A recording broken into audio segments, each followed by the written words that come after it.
இப்போல்லாம் வந்து கல்யாணத்தில் வந்து விதவிதமாக புதுமை செய்கிறாங்க இல்லையா? டான்ஸ் ஆடிக்கிட்டே பொண்ணு மாப்பிள்ளைய வர வைக்கிறது, இல்லாட்டி பொண்ணு மாப்பிள்ளையே டான்ஸ் ஆட வைக்கிறாங்க. அது மாதிரி இது எங்கே நடந்த கல்யாணம்னு தெரியல. அந்த திருமணத்தில் வந்து ஒருத்தருக்கு வெங்கடாச்சலபதி, அதாவது திருப்பதி ஏழுமலையான் ஓட வேஷத்தை போட்டு அப்படியே அந்த வெங்கடாச்சலபதியே நடந்து வர மாதிரி மேடையில் நடந்து வராரு. நடந்து வந்து பொண்ணு மாப்பிள்ளையை வந்து ஆசீர்வாதம் பண்ணுற மாதிரி நடக்க வச்சுருக்குறாங்க. இது என்னோடய ஃப்ரெண்டு ஒருத்தர் வந்து போஸ்ட் பண்ணியிருந்தாங்க. அதை தான் நான் எடுத்து போஸ்ட் பண்ணுறேன். நான் பார்த்து ரசித்த இந்த காட்சியை நீங்களும் பார்க்கணும் அப்படின்றதுக்காக. ரொம்ப அழகாக இருக்கு இல்லையா?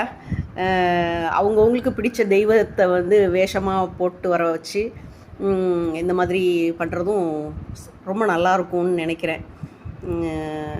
டான்ஸ் ஆடிட்டு வரதும் ஒரு வித்தியாசமான ஒரு முறை தான். அதுவும் ரொம்ப இன்ட்ரெஸ்டிங்காக தான் இருந்துச்சு. இப்போ வந்து இது வந்து ட்ரெண்டிங்காக இருக்குதுன்னு நினைக்கிறேன்.